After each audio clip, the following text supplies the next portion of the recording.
Today we have the pleasure of being joined by Leo over at Red Llama Moving and Storage. Leo, thank you so much for joining us today. Brian, thank you for having me, and the pleasure is mine. Very excited to take a deep dive into your business today, how you do a lot of the white glove moving. But before we hop into anything, I love your logo. So tell me a little bit about Red Llama Moving, where you got the name from, where you got the logo from. Well, thank you, Brian. Yeah, and I really do appreciate it's near and dear to my heart, the logo and the design. I did all of the lettering, all of the design. What I was going for is something that's evocative of, gives you a visual of something sturdy, yet streamlined and rapid, with the red being a color of increased rate of motion.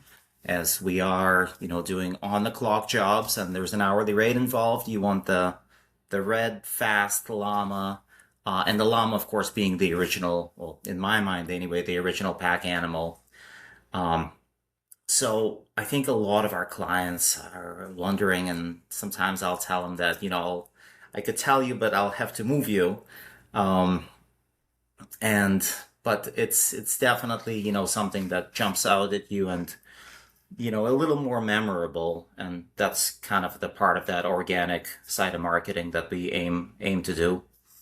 And that's so smart because it, like you said, it is very memorable. And I think you have the same logo on the side of your trucks. Do I understand that correctly?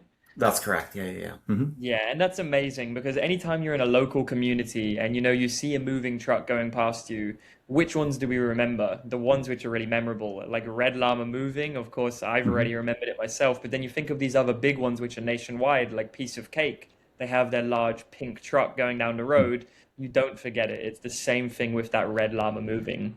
Yeah, absolutely. And that's a company that I see a lot, on the East Coast, and maybe less so in our metropolitan Boston area. But once we get a little bit further down south towards, Rhode Island, Connecticut, New York, we have the game is how many pieces of cake are we going to see on the road today? So I know that that bright coloring, the catchy name really does work. We're seeing a lot of cake out there Yeah, because, it man, does. those guys are really blowing up over the last, decade or so, or maybe less than that.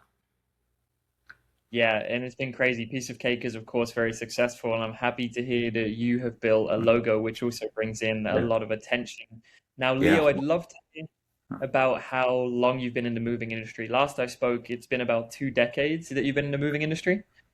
Correct. Now, the company has been operating for a few weeks over 4 years. We just celebrated our 4 year in business, but I have been in the industry for, I believe, 19, coming on the 20th year. And it's been a slow climb through, I want to say, almost every aspect of it. I almost spent the last 20 years learning about everything not to do in this business. And, hopefully I'll be spending the next 20 learning about what to do. But yeah, I started up at the very bottom. I was kind of like a bit, in my mid 20s, some directional, mm, conflicting ideas. I was doing a little bit of work with like higher end wine shops, and I was getting into like a little bit like single malt knowledge, and I was like kind of attending a lot of wine tastings, and I was really digging that. That kind of fizzled out. I was cooking for some time, so that kind of early to mid 20s, and somehow I found myself on Craigslist, and that was, I think at that stage, Craigslist was like a number. It's definitely in a top 10 website. Everything from like a used car to a couple of guys in a truck. And I did a couple of gigs on Craigslist, and my first move, I remember it was yesterday. It was right outside of Boston. It's a very hard day, but it's a great sense of accomplishment with the moving. You move a mountain, and then you're like, okay, I did that. I did that. They had this, and I was there as like the helper, of course.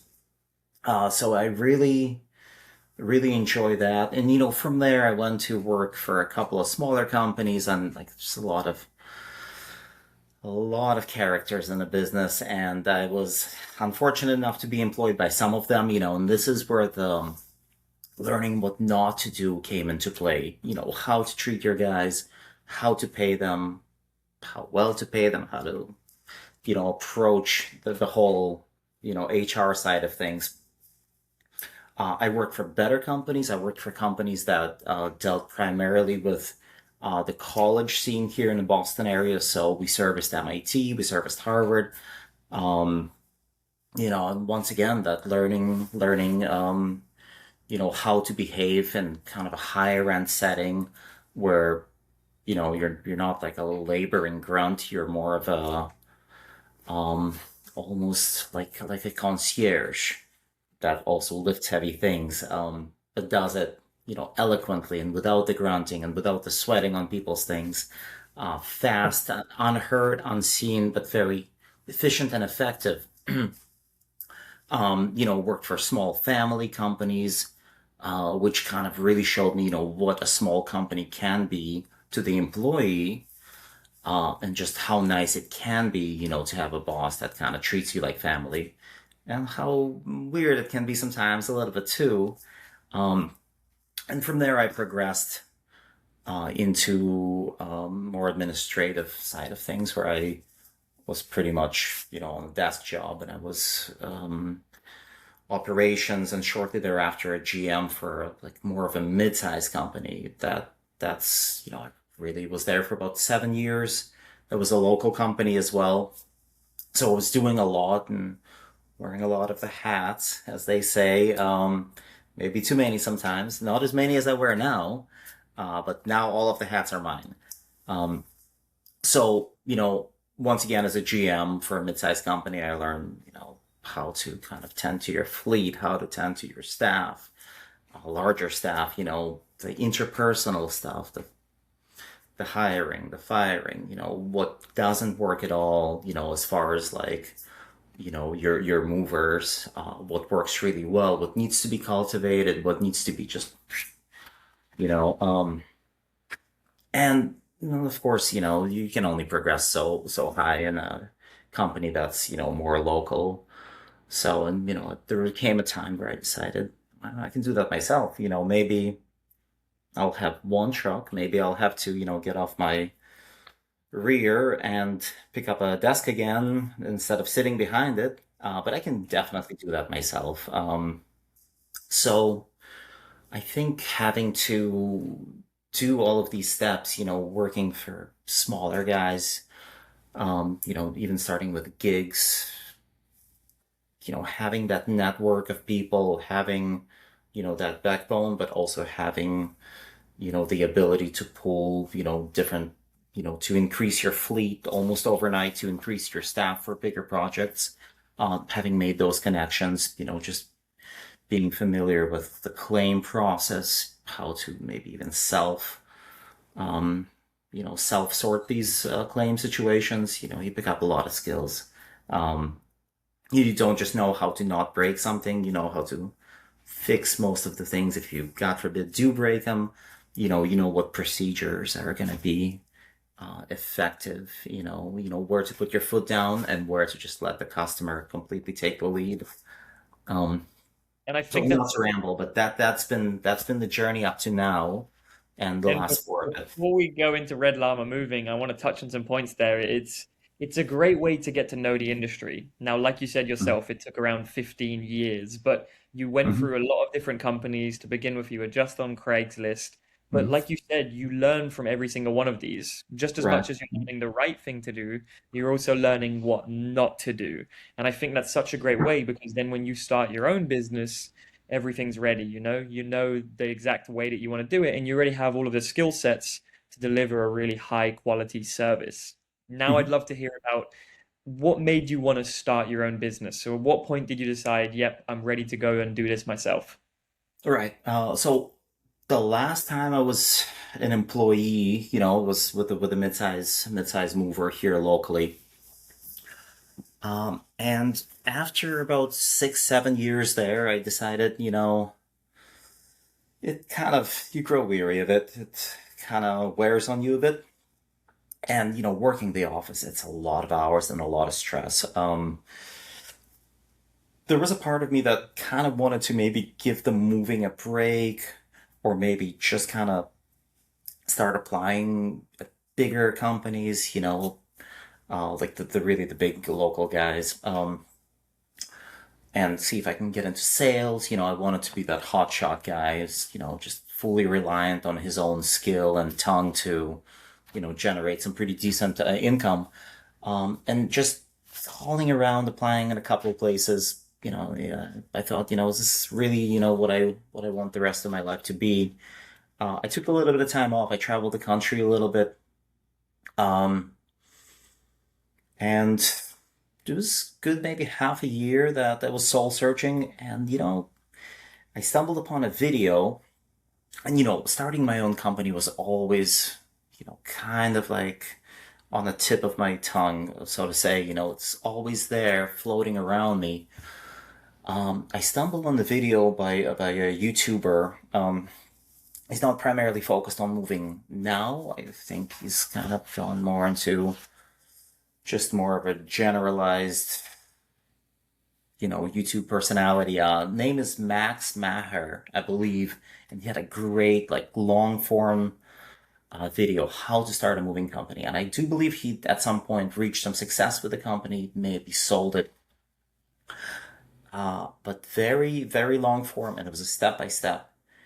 And you take a deep breath, you take the plunge, you call your local insurance guy, you call the state, you call your local, banker, you call about 10 to 15 other places. You get the AMC, you get the DOT, you get the UCR, you get the DPW decal, you get the auto, the GL, you get the workman's comp, you call your ADP rep, you set up payroll, you set up website, call Squarespace, and probably a host of other other places. And next thing you know, you're out there. Now, I was also lucky enough to be in a very small town. A lot of Main Street businesses. You know, these are the people that live in the community as well. Everybody needs moving, whether it's personal, business, restaurants. There's a couple of storage facilities they need clean out. There is furniture shops that need delivery. There's boutiques and consignments. Um, so I was lucky enough to have a little bit of business in the beginning to just kind of start populating my schedule. And I think month after month, things really progressed. I started, and of course, there was some back and forth. Whether I was going to try to invest in a little bit of Facebook ads or like Google ads. I'm ashamed to say I still know nothing about either one. Mm. Everything we've populated our schedule with was completely organic. It's the truck with a huge logo rolling down Main Street. It's the word of mouth. It's the neighbor who refers us to his neighbor. It's the past client that, sends us over to move the kid who's going off to college, or the kid who's grown up, who's buying the first home. So that over the 4 years has snowballed. Now, I do hear a lot of great stories of people just turning like a rental truck and, their cousin into like a seven truck empire overnight. I cannot brag about those kinds of accomplishments. We're still a micro mover. I'm still taking the call. I am still driving the truck. I'm still maintaining the truck. I'm stocking it. I'm purchasing supplies. I'm negotiating. Um, what little advertising we do, I'm also doing that. I'm updating the website and I'm doing the moving, which has been a bit of a crazy hamster wheel. Um, but it lets me basically save administrators worth of salary per year, which means, that 60, 75K per year that I can pass on to the guys that work for me, making them extra happy, extra committed, uh, and the savings to, my prospective and current clients that don't have to pay that extra 30-40% because everything is streamlined. There's no expensive voice over IP setups. There is no huge like business Comcast business setup that just hemorrhages your expense. There's a laptop, there's a cell phone, everything's done online. Proposals go out almost immediately. There's no salesman who takes, a cut of the proceeds. Everything we do is basically meant to be streamlined, like a tactical, um, slim and trim operation. It'll And be I think interesting to scale up, of course, but right now it's done wonders.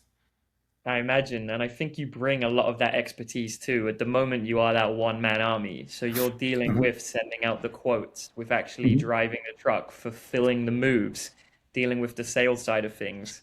And like you said yourself, that allows you to stay very lean. But there's so much you've touched upon there. I want to touch on a couple different things.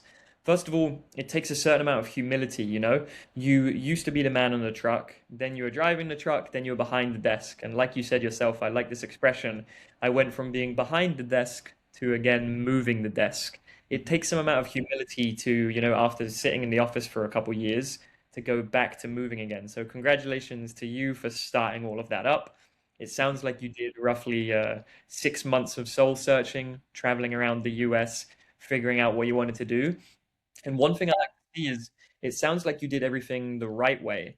A lot of people, they just start moving straight away, but it sounds like you set up the website, you did your DOT, you took care of your workers' comp. Did you take care of all of that beforehand because you learnt it from the video, or did you sort of self-teach yourself that? So some of the video just really helped to organize all of that in a very neat, nice 45-minute package. Um, and one day I hope to make an updated video, maybe more relevant to my specific area, because Massachusetts does things a little bit differently, perhaps even a little more stringent to some extent. But a lot of the things and the connections, of course, I brought over from my prior years. None of the clients, unfortunately, I wish I found a way, but I did everything from the ground up on that. I did not leave, a GM position with a portfolio of clientele, which I think would probably shut me right to the moon. But I wanted to do everything, properly, use us today or use the other guy and use us tomorrow. That's, we aim to do everything by the book. Um, and I think, done right, people do see it and do appreciate it, And I think and that pays off. when you do such a high quality of work, you've said it yourself, is you're in a local community, a little bit of a smaller town, and word of mouth really does go a long way. You've got a couple Mhm. different competitors, but I can tell by the way that you're speaking, you don't mind if a customer moves with you today or whether they move with you a year from now. You know that word's going to get around. Now, you mentioned you'd looked before into Facebook and Google ads, but you didn't pull the trigger. Why was that? So in my research stage which was pretty short, really, after the soul searching and right before I, incorporated, I approached the smartest people I know from my phone list. Nice. I did a little bit of topical research on the internet, and I don't, I do have a little bit of college behind me. I don't have anything related to, business or marketing. But my understanding led me to believe that it can just hemorrhage, your budget. Um, there's very little tools to truly track the engagement and your return on it. Um, and it's maybe was something better before, and maybe I just missed the train on the Facebook marketing. Um, so basically, the message I was out getting there is just go organic, which I loosely understand what that means. I think it probably organic SEO, of course. Just build up your reviews, have your social media, have your Facebook, link that to your, Google search results, engage in local Facebook groups, which I do, run the page, put up an ad, not an ad, but like a clip or a video from time to time. So now we're getting into YouTube a little bit. That, Um, which okay, I'm still getting around the editing part, still making that connect in my head. Um, so basically, we went fully organic, and we've done like very very little, but we do pound the pavement. We do community events. We do like the town day, which just really gained us a great amount of business. We set up a booth, and here in Andover, it's like pretty huge. I'm even thinking about renting some llamas to really make a big statement for this coming September. Mhm. that would be awesome. And I want to talk about pounding the pavement because when we spoke on the phone, you mentioned a couple of things you do which bring in that business.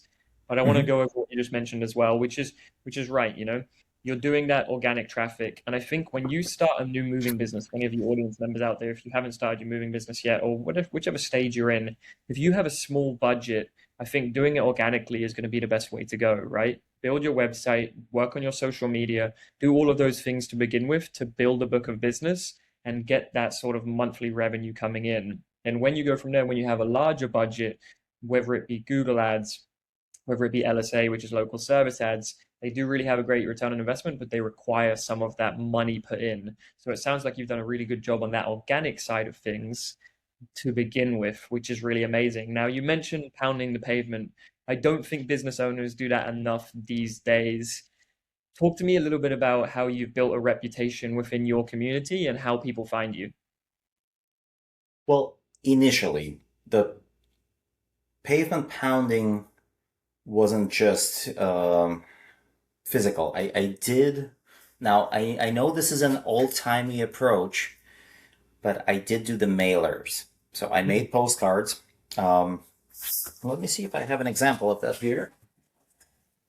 That'd be awesome if you do. Yeah, so I created some postcards, Nice. and they're essentially mailable postcards. I went to Zillow, and maybe I used a couple of other realtor websites.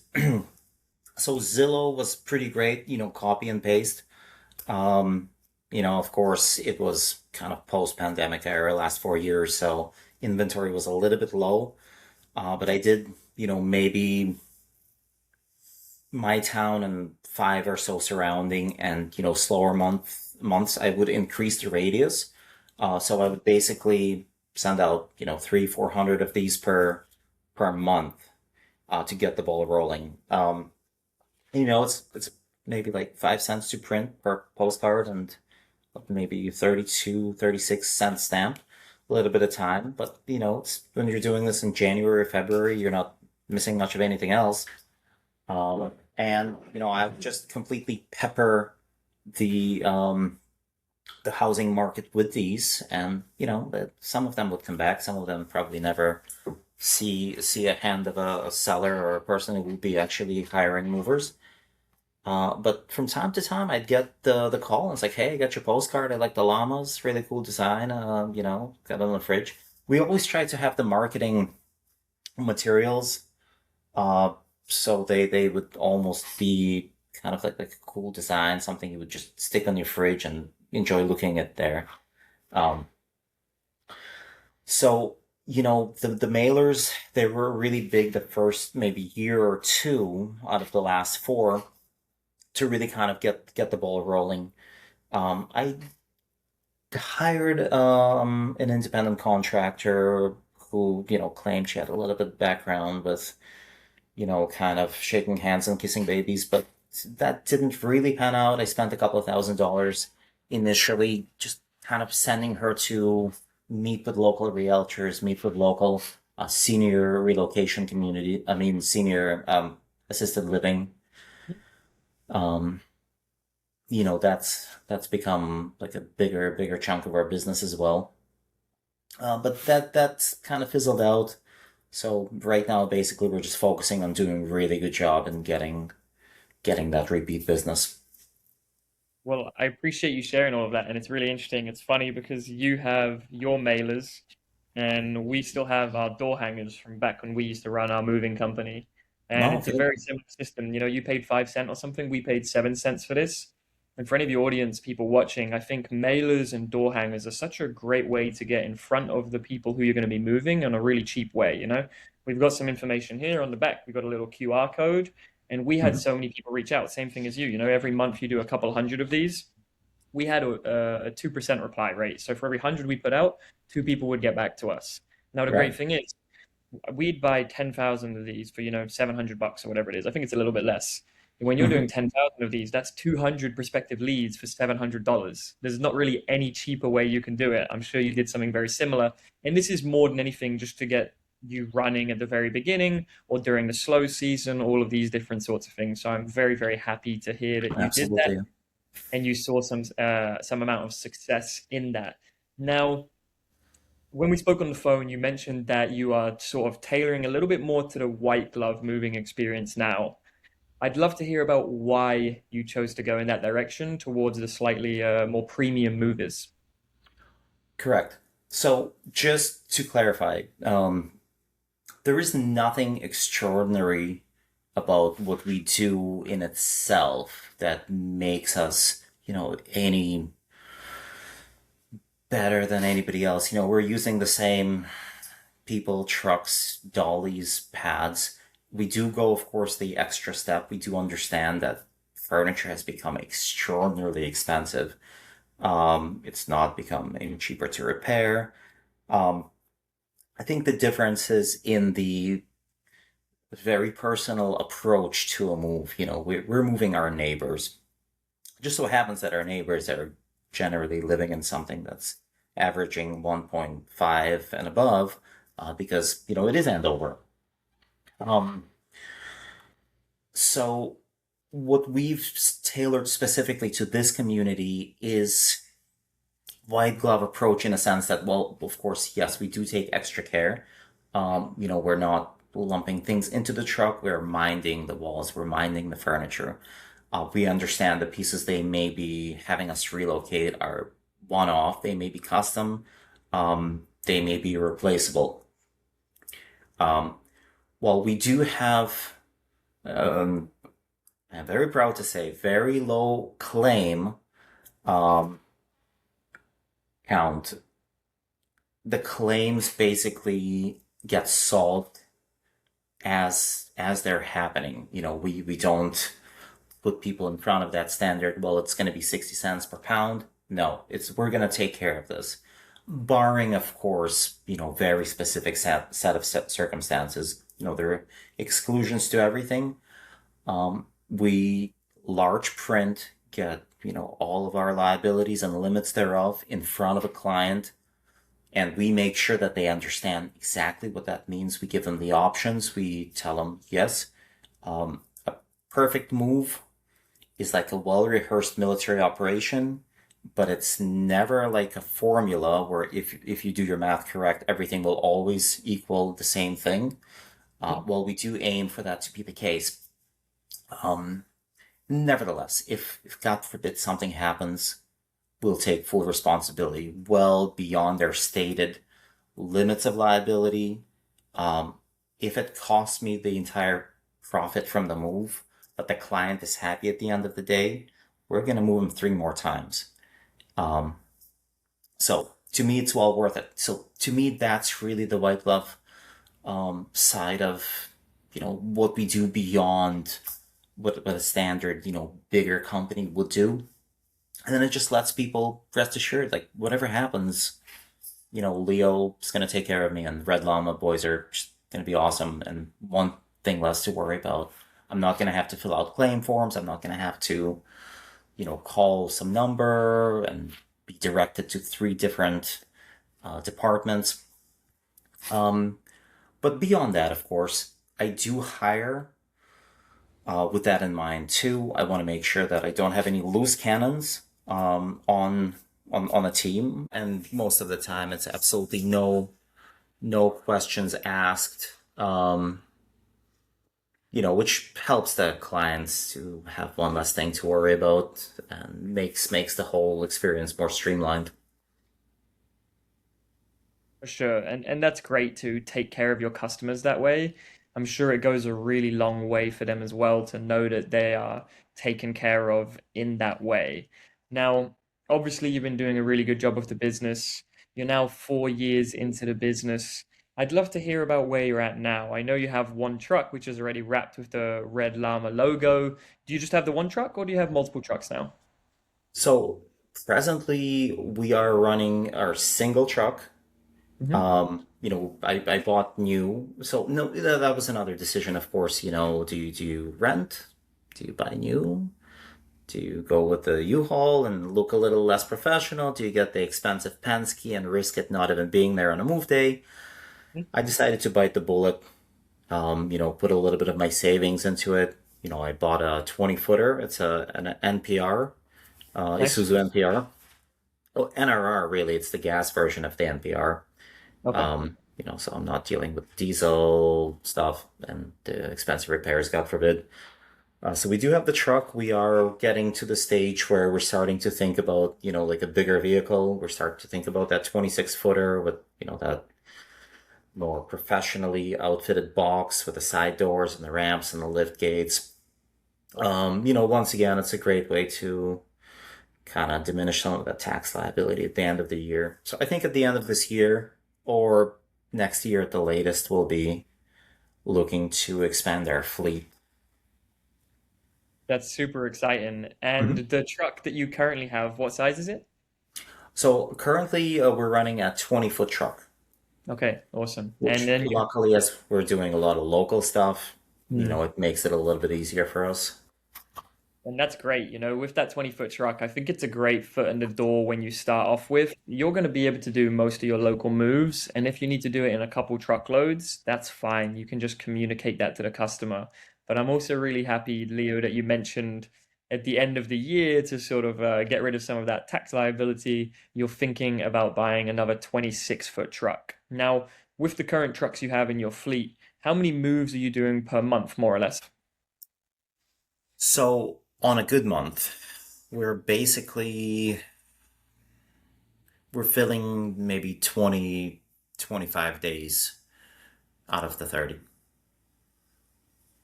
That's great. I'm really happy to hear that. 20, 25 days out of the month, especially when you're just running one crew and one truck, is a great place to be at. Now, in terms of the next couple of years, what do you foresee of the business? I know when we spoke on the phone, you mentioned there's a lot of really good areas near you, whether that be Boston. You're very well situated. What does that look like moving forward to grow the business?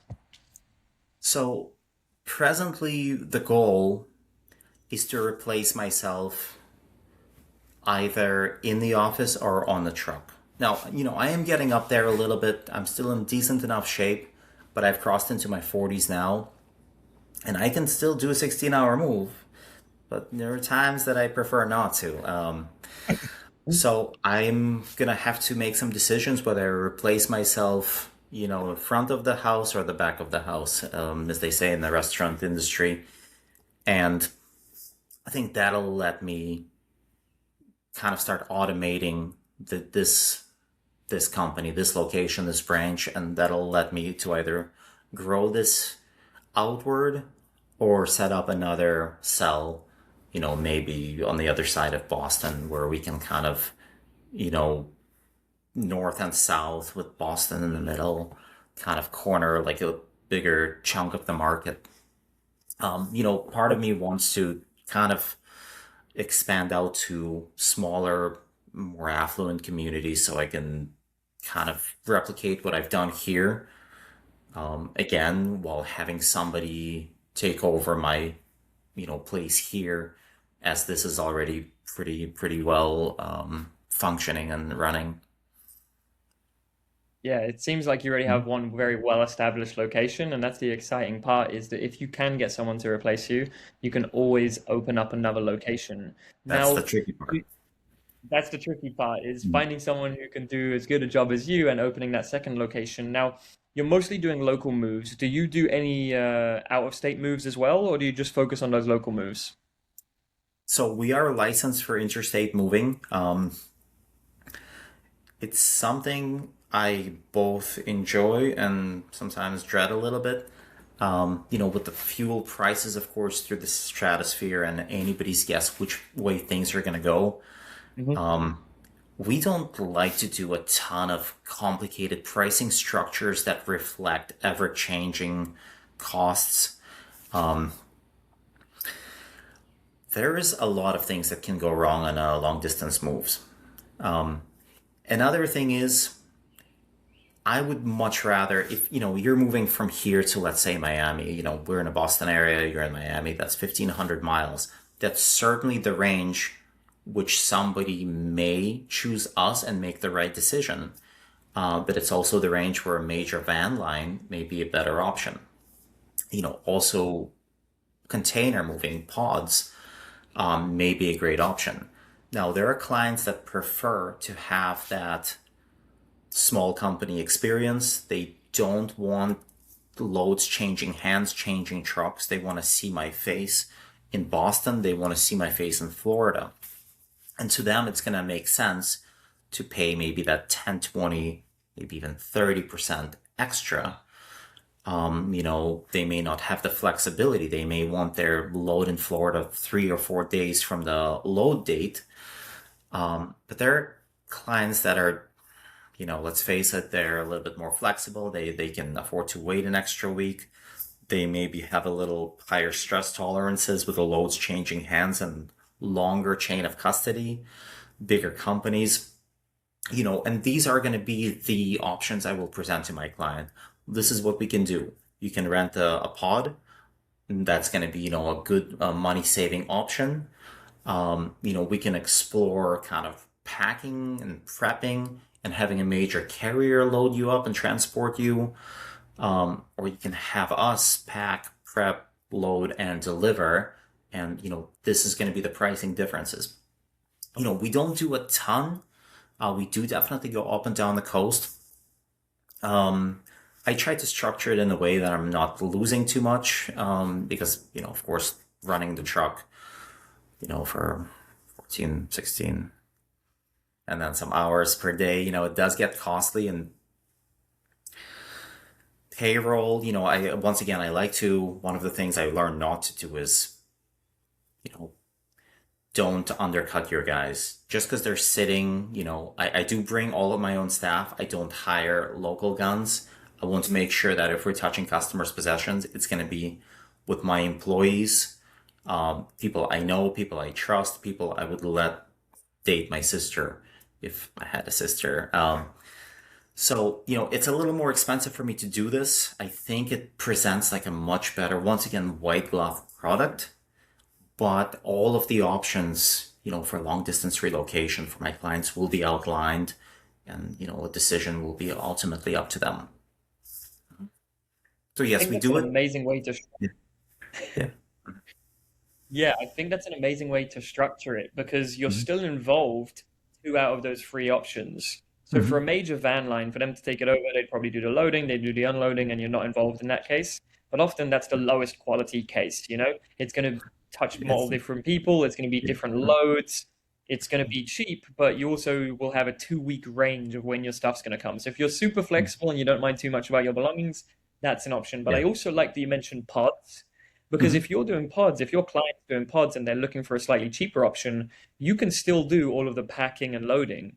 And as we well know, packing takes a long amount of time, and you're going to do a really good job of it. So you can do that as well. And then if they do have that extra budget and they want that completely premium feel, they can pay you the 10,000, 20,000, whatever it might be to move all of their belongings. And Yeah. I can tell very well that you're going to have your own team on it. You're going to take great care of it. You're going to give them a date that it's going to arrive in Florida or wherever it might be going. And I think that's a really good way to reframe the long distance moving is to give them different options. So I really appreciate you sharing that. That's a really cool way of doing the long distance moving, and I'm happy to hear that you're doing that. Of course. And, of course, long distance can be both. I love to drive. To me, that's a paid vacation. That somebody's paying me to go on vacation. Of course, I don't get to enjoy much of anything except for the scenery that passes me by.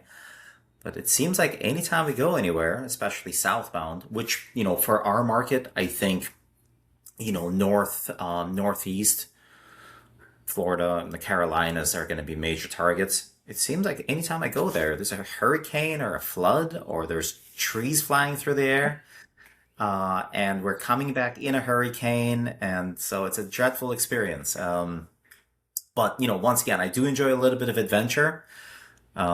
So totally love it. I'm noticing we're actually doing a little bit less of it. So I don't know if it's a changing trend. The first couple of years, I think we were like Florida, Carolina, like every couple of months. Now we're doing a little bit of Jersey. We're doing a little bit of New York, Connecticut. I think Connecticut is becoming like a really popular destination for, younger grads, or, young families that are leaving the Boston area. I think maybe it's like a little bit better bang for the buck for the housing versus income. But yeah, we do it, but majority of our long distance right now is not so long, really. We're about 15 minutes south of the New Hampshire border.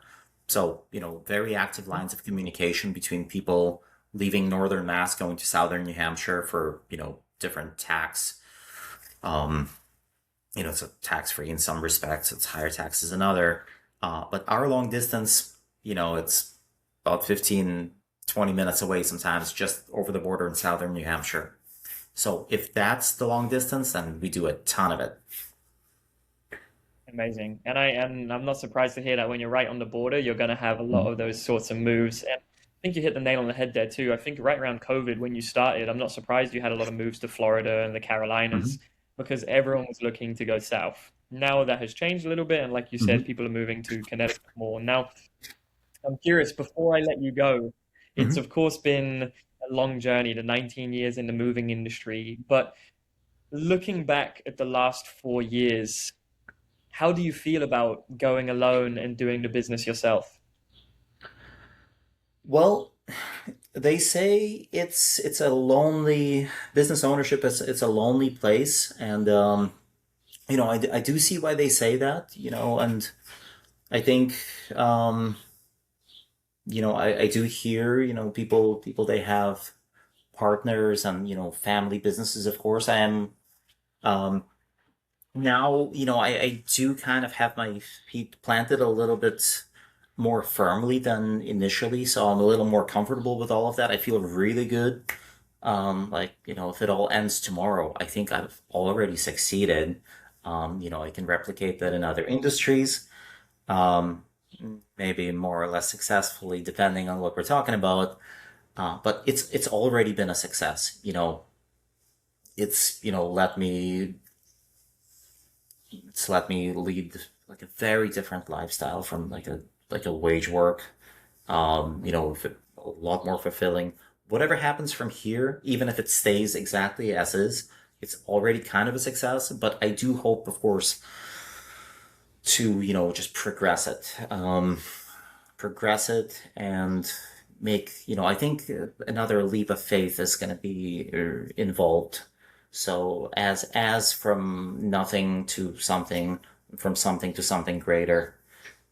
Maybe it's even a bigger leap that needs to be had.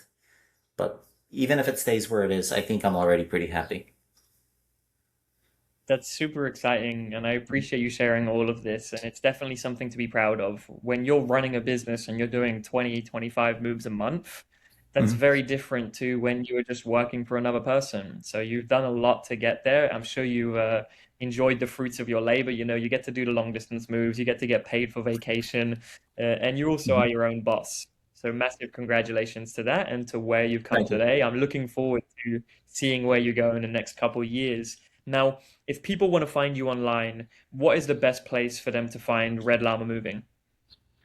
So the hub for where people find us has been Google. And that page I have treated like it's, like my resume, professional resume to my clientele.